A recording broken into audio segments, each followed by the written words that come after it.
সেই বড়বাজারে ডান্ডা টুডুং টুডুং হবে, সেটা অন্য কথা, ঠিক আছে। কে পপ, ঠিক আছে। এ পপের একটা তো আমারই খুব দারুণ লাগে, ওটাকে। মানে গর্গ চ্যাটার্জি কে পপ শুনে? হ্যাঁ হ্যাঁ হ্যাঁ, আচ্ছা। গাংনাম স্টাইল আচ্ছা। ওদের একটা ছিল, শুনেছো না? হ্যাঁ, ওপেন গাংনাম স্টাইল। আমার থেকেও বয়সে বেশি, আমার বয়স এখন 43, 46 বা 50 কত বয়স রূপম ইসলামের জানি না। তাকে দেখে পাগল হয়ে যাচ্ছি আমরা, অর্থাৎ আমাদের যুব সমাজ, অর্থাৎ পাগল হবার মতো কন্টেন্ট বাঙালি তৈরি করেছে যুগে যুগে, শত শত বছর ধরে।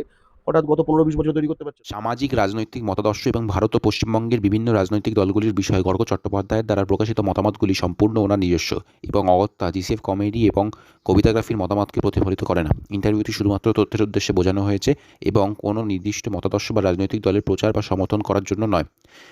গর্গ চট্টোপাধ্যায়ের মন্তব্য থেকে উদ্ভূত কোনো সম্ভাব্য দ্বন্দ্বের দায়ে জিসিএফ কমেডি কোরিয়ান কালচারের প্রতি বাঙালির টান বাড়ছে, তো এটা নিয়ে কি বলবে? কোরিয়ান কালচারের প্রতি বাঙালির টান বাড়ছে, এটা যে একটা প্রথম একটা কথা বলি। কোরিয়ান কালচার প্রথম ভারতবর্ষে অ্যাডপ্ট করে হচ্ছে নাগা, মিজো, মণিপুর, এরা, ঠিক আছে। এবং বাঙালিদের কিছু ভেগ ভেগ কথা আছে, সেগুলো ব্যবহার করেই বলি যাতে কিনা তারা বুঝতে পারে। আমি এই টার্মগুলো ব্যবহার করছি না নিজে থেকে। এগুলো তো মঙ্গলয়েড প্যাটার্নের, ঠিক আছে, তাই জন্য নিজেদের সঙ্গে আইডেন্টিফাই করতে পারে। আচ্ছা, নিজেদের সঙ্গে আইডেন্টিফাই করার ব্যাপারগুলোই যদি হতো, তাহলে তুই এত হিন্দুস্তানি বা হিন্দিদের, উর্দুদের কন্টেন্ট দেখিস কেন? তোর এখানে কি করে তার জিনিস পেনিট্রেট করে যায়, তোর নিজের জিনিস নেই? তার মানে তার নিডস, তার সচেতনতা, তার জাতীয় আত্মবিশ্বাস, জাতিগত, এটার সম্বন্ধে তাদের, অর্থাৎ নিজেদের উপর নিয়ন্ত্রণ, নিয়ন্ত্রিত না হওয়া, আত্ম নিয়ন্ত্রণ, নিজেকে নিয়ন্ত্রণ করা, এটা অনেক উপরের গতে। এবং এটা শুধু আমি মণিপুর নাগাল্যান্ডের কথা বলবো না, এটা বিহারের ক্ষেত্রেও সত্য। কোন বিহারের বিহারি বাঙালিকে নিয়ে নাচানাচি করছে?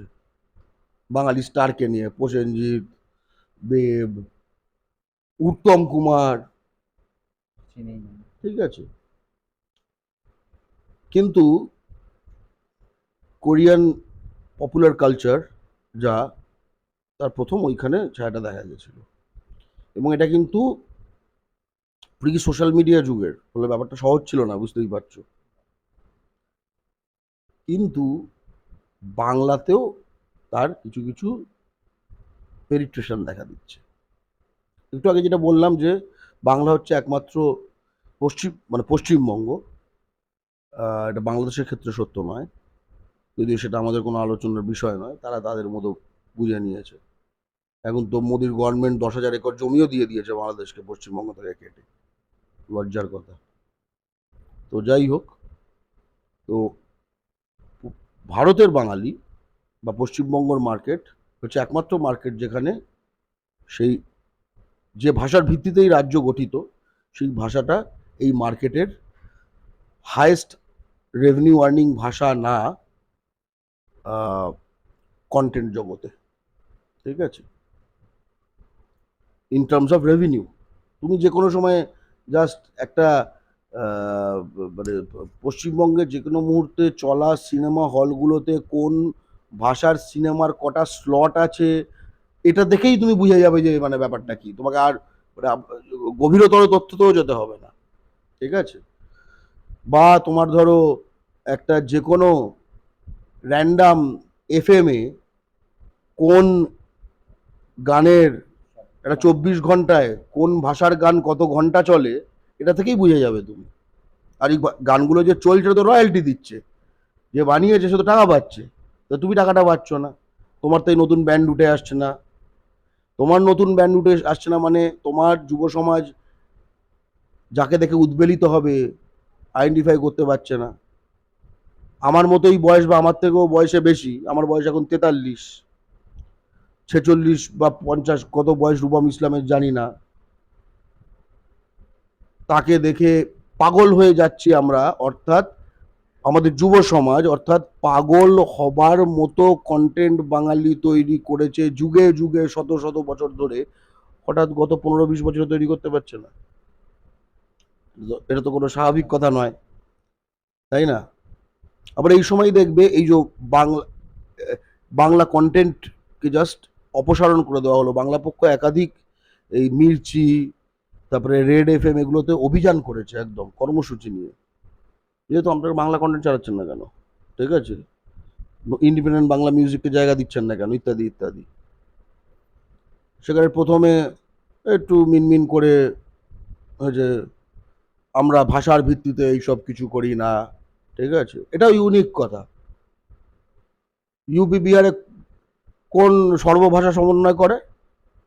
তামিল এফএমে কোন সর্বভাষা সমন্বয় হয়, তাই না?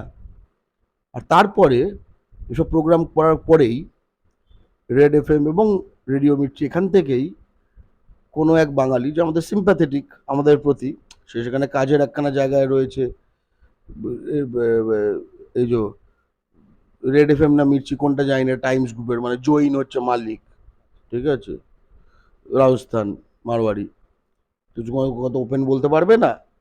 তা আমাদের পরে যোগাযোগ করে বলছে, তারপরে বলছে আমাদের মেসেঞ্জারে বা আমাদের যে অফিসিয়াল হোয়াটসঅ্যাপ নাম্বারে, আমার নাম প্রকাশ করবেন না, আমাদের ইনস্ট্রাকশন থাকে। তার মানে টিএসটা একদম ওপর থেকে চেপে দেওয়া হচ্ছে, চাপিয়ে দেওয়া হচ্ছে। আবার প্রতিস্পর্ধী বাঙালি পুঁজি এবং সেখান থেকে উঠে আসা বাঙালি কন্টেন্ট এইটা নেই বলে, মানে এটা ডবল অ্যাকশন, দুটোই বাঙালির এগেনস্টে যাচ্ছে।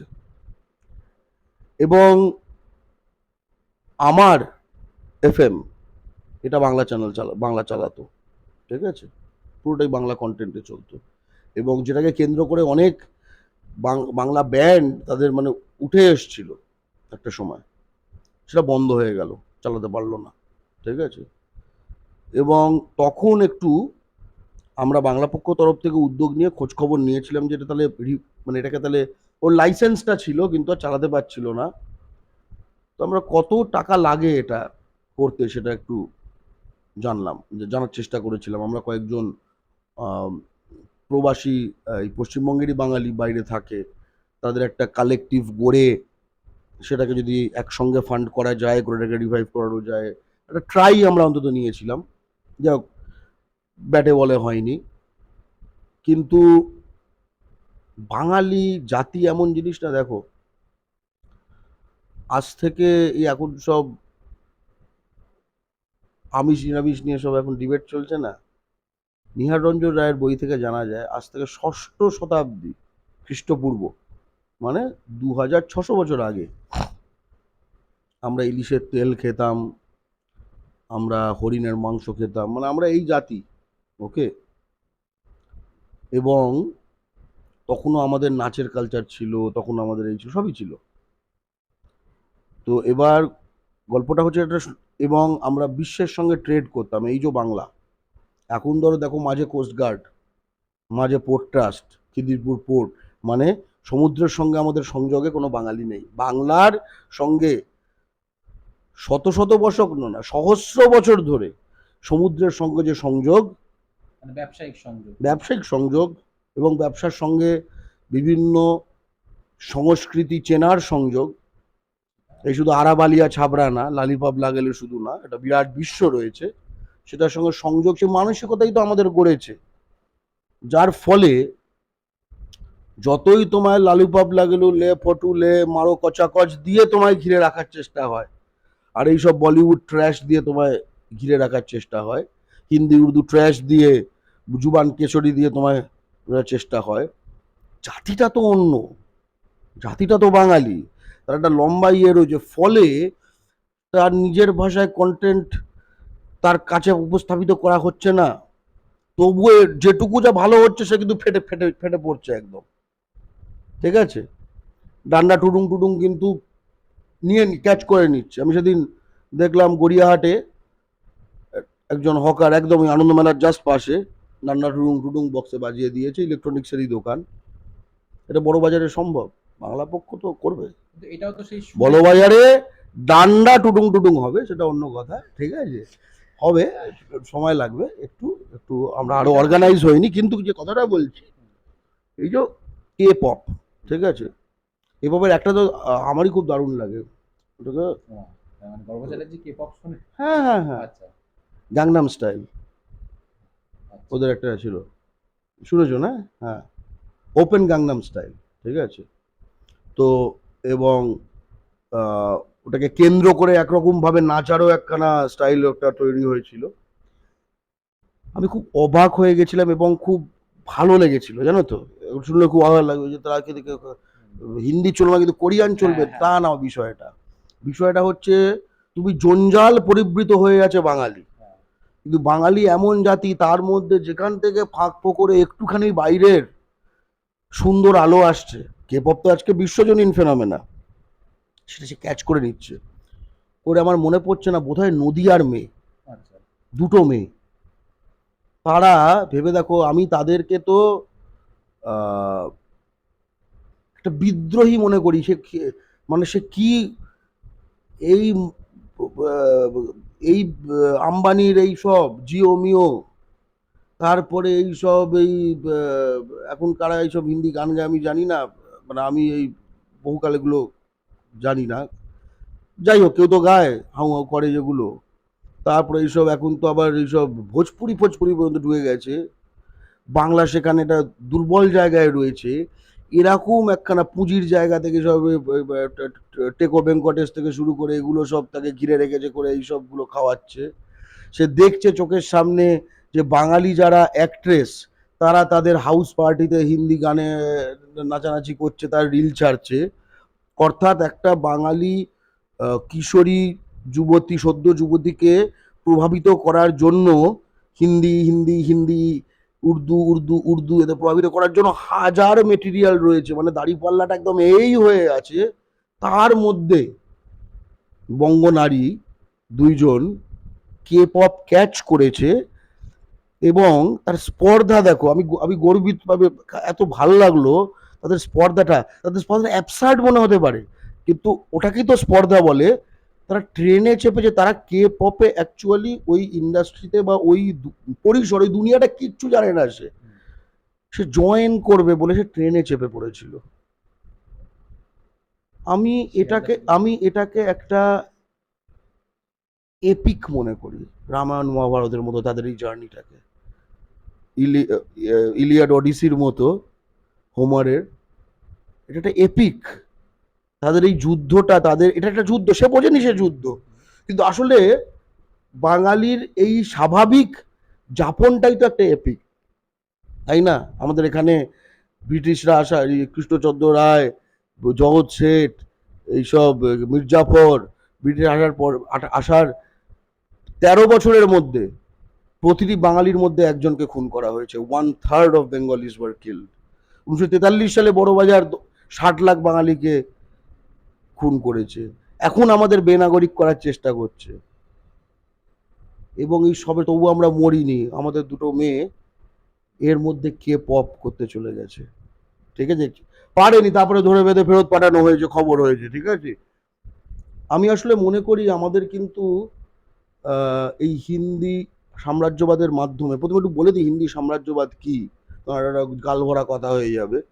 হিন্দি সাম্রাজ্যবাদ হচ্ছে সেই ব্যবস্থা যার ফলে একাধারে একটা বাহু যদি বলি, গুজরাটি এবং মারোয়ারি পুঁজি, তারা ভারতবর্ষ নামক বাজারকে নিয়ন্ত্রণ করবে, আর অন্য বাহু হচ্ছে উর্দু হিন্দি এলাকা বলতে যেটাকে বোঝায়, তার বিস্ফারিত জনসংখ্যার মাধ্যমে সেই বাজার এলাকাগুলোকে নিয়ন্ত্রণে রাখার চেষ্টা করবে কলোনাইজেশনের মাধ্যমে। এই ব্যবস্থাটিকে বলে হিন্দি সাম্রাজ্যবাদ। এবং সেটা পুঁজি, বাজার, চাকরি, জমি, অটোলাইন, টোটোলাইন, খনি, বন্দর, জনবিন্যাস, জনপ্রতিনিধিত্ব, পাট কল, চা বাগান, সব কিছুর ক্ষেত্রে বিস্তৃত। সেই দুনিয়াতে এটা একটা বিরাট প্রতিস্পর্ধা, এবং এগুলো আমাদের প্রচন্ড আশা দেয়। আসলে এই হিন্দি সাম্রাজ্যবাদ কি করবে, তোমার প্রথমে কুয়োর মধ্যে ঢুকিয়ে দেবে। এবার কুয়োর মধ্যে তুমি ঢুকে গিয়ে যদি বুঝে যাও আমি কুয়োর মধ্যে আছি, তাহলে তো একটা প্রবলেম, তাই না? তখন তো কুয়ো থেকে বেয়ে ফেয়ে যে করেও বেরোনোর চেষ্টা করবে, এটা খুব ডেঞ্জার হিন্দি সাম্রাজ্যবাদের জন্য। তাই তোমার কুয়োর মুখে ডালাও দিয়ে দেবে। কিন্তু তখন তো আমি আরো বুঝে যাব, আমি একটা অন্ধকারের মধ্যে রই। তাহলে কি করবে? ওরা কুয়োর ডালার তলায় চন্দ্র সূর্য গ্রহ তারা আঁকবে ফ্লোরোসেন্ট কালারে, যাতে কিনা কুয়োর মধ্যে বসে আছে কিন্তু মনে হয় যেন উপরে আকাশ আছে। কিন্তু এটা বাঙালি মেয়েরা, ওই দুইজন কুয়োর মধ্যে ছিল, ডালা থেকে বুঝে গেছে সব ফালতু মাল, এটা ডালা, এটা আকাশ না, ফাটিয়ে দিয়েছে। নদিয়া থেকে ট্রেনে উঠে পড়েছে, সে কোরিয়া যাবে। এটাকে আমি এপিক মনে করি।